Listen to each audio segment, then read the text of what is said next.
semuanya, aku Elsa dan di video kali ini aku bakal jelasin gimana aku bisa kuliah pada usia 16. So I posted a joke on TikTok. Aku post sebuah candaan di TikTok mengenai kuliah dan beberapa dari kalian itu salfok sama kartu pelajarku yang ada tulisan tahun kelahiranku yaitu 2004 dan sudah berkuliah. Mungkin kalian bisa pikir aku mungkin kecepatan sekolah atau loncat kelas. No, that's not the case. So, I decided to make a video about it. Oke, langsung aja kita mulai.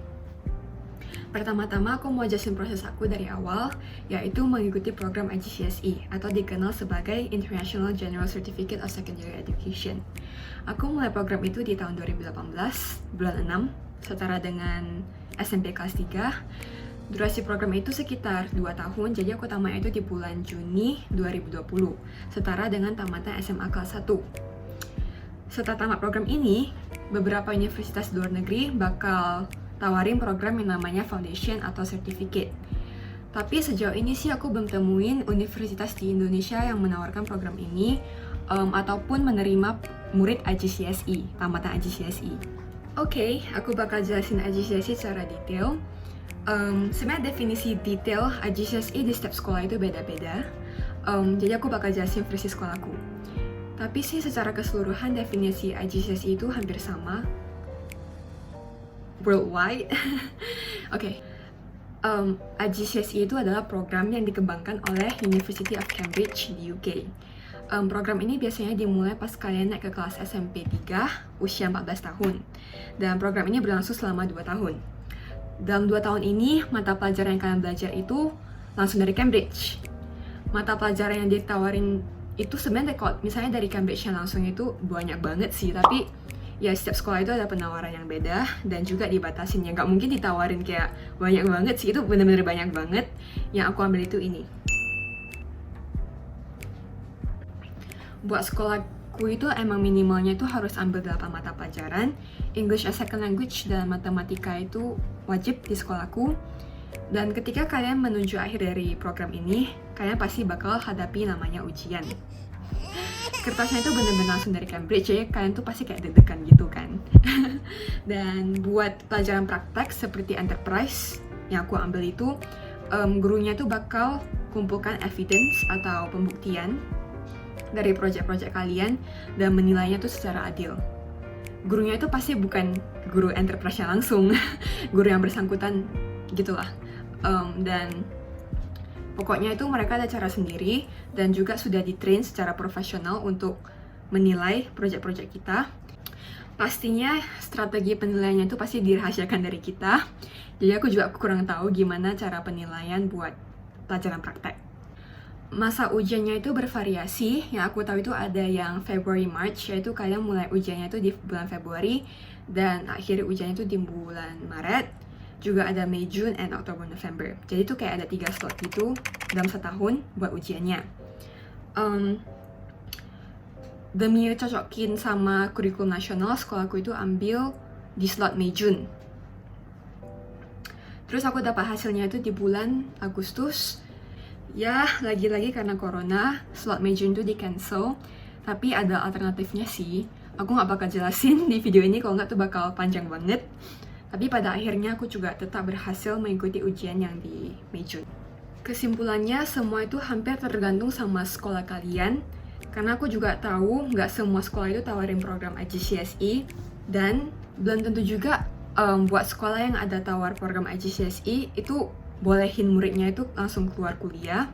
Mereka tuh harus tamat yang namanya A-level dulu, baru boleh kuliah. Jadi ada pros and cons-nya juga. Kalau misalnya kalian tertarik, aku bakal buat video tentang tips revisi materi IGCSE. Komen aja di bawah, oke?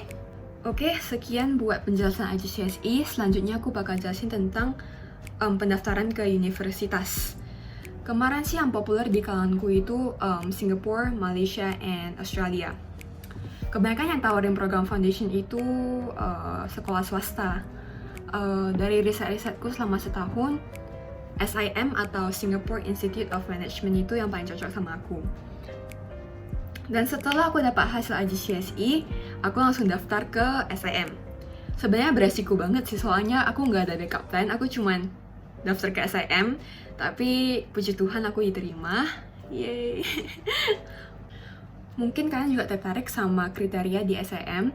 Buat English, kalau misalnya kalian ambil IGCSE, itu kalian boleh pakai nilai English as a Second Language. Minimalnya itu nilainya itu harus B, dan buat mata pelajaran lain minimal harus ada 3 yang lulus. Kemarin sih gitu ya. Sebenarnya kalian bisa ngecek aja di websitenya SIM setelah ini, atau ngecek website universitas yang kalian tertarik. Sebenarnya aku minta maaf banget kalau tentang hal kriteria. Aku kurang tahu. Saranku sih itu rencanakan dulu kalian pengen kuliah di mana, baru fokus ke sana dan berusaha untuk memenuhi kriterianya. Kalian juga bisa minta bantuan agen dari kalian. Buat yang tamat IGCSE, wajib ikut foundation. Durasi foundation itu beda buat masing-masing universitas. Kalau di SIM itu cuma 6 bulan, dan aku udah tamat, yeay! Sebenarnya kan aku mulai di bulan Januari 2021. Usiaku itu udah 17 di 2021.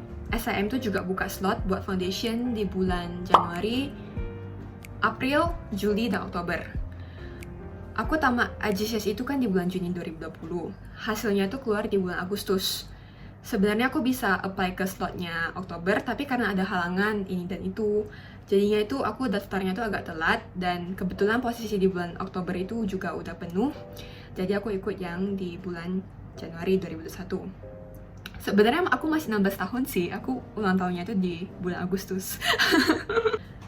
Karena aku tertarik sama bidang bisnis, jadi aku itu daftar ke foundation yang berhubungan sama bisnis, yaitu namanya itu Management of Foundation Studies atau disingkatkan sebagai MFS. Sebenarnya MFS itu bukan bidang kuliah yang sebenarnya.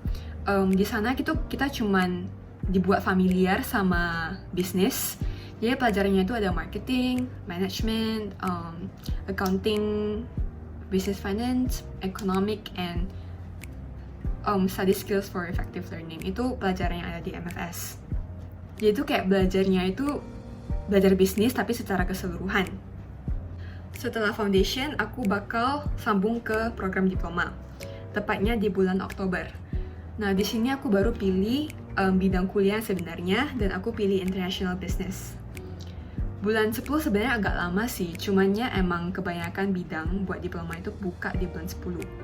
Diploma itu bakal berlangsung selama 15 bulan, dan kalau misalnya semua berjalan dengan lancar, aku bakal tamat diploma di bulan Desember 2022. Setelah diploma, bakal masuk ke step terakhir, yaitu belajar bachelor atau setara dengan S1. Itu durasinya itu tergantung sama bidang, karena aku belum sampai sana, jadi aku kurang tahu sebenarnya bidangnya itu boleh pilih ulang atau harus sama dengan diploma.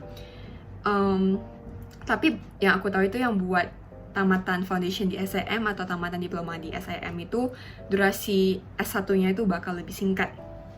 Mungkin kalian penasaran, Elsa kuliah cepat itu enak nggak sih? Semuanya itu ada pro dan kontranya. Pro-nya itu kalian bisa tamat S1 lebih cepat. Kalau misalnya semua berjalan dengan lancar, aku bakal tamat S1 itu di usia 19 ke 20 dan paling lama itu 21.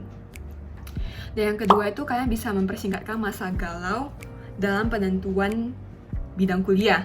Sebenarnya mungkin dari beberapa dari kalian itu juga kayak aku, awalnya tuh kayak bener-bener galau banget, gak tahu mau pilih bidang kuliah apa. Tapi kan kalau misalnya IGCSE, yang buat tamatan IGCSE atau tamatan kelas 10, pilihan bidang, modul, pelajaran, foundation itu bakal dibatasin sama universitas. Jadi kalian bisa mempersingkatkan masa galau kalian dalam pemilihan bidang kuliah. Itu sih salah satu dari kelebihan kuliah cepat. Kalau kontranya itu masa SMA kalian tuh kayak jadi non-existing, terlewatkan 2 tahun, dan sebenarnya itu sayang banget sih. Dan yang lainnya, kalau misalnya kalian tamat IGCSE atau tamat kelas 10, terus kalian tuh kayak keluar, kalian tuh kan underage, jadi nggak terlalu bisa bebas, walaupun kalian ada di luar sendirian. Everything, kontrak, guardian, stuff itu ribet tapi masih bisa di-handle lah gitu. Aku foundationnya itu online, jadi aku belum terlalu berpengalaman sama kuliah di luar negeri secara langsung. Teman-teman di sana yang aku tahu itu juga lebih tua daripada aku, tapi tetap gokil. Oke, sekian buat penjelasan di video kali ini. Mau bagaimanapun kuliah di usia 16, 18, 20, karakter kalian itu tetap lebih penting. Susah itu pasti susah, namanya juga kuliah, hidup. Justru kesusahan itu yang buat kalian berkembang. Jadi mempertahankanlah karakter kuat kalian untuk menghadapi segala hal. It's all worth it. Okay, that's the end of the video. Semoga video ini bermanfaat buat kalian. Dan aku juga minta maaf kalau misalnya ada pelafalan atau kata-kata yang kurang pas di video ini. Dan kalau misalnya ada pertanyaan, kalian bisa aja tanya di bagian komen. Thank you for watching. Bye-bye.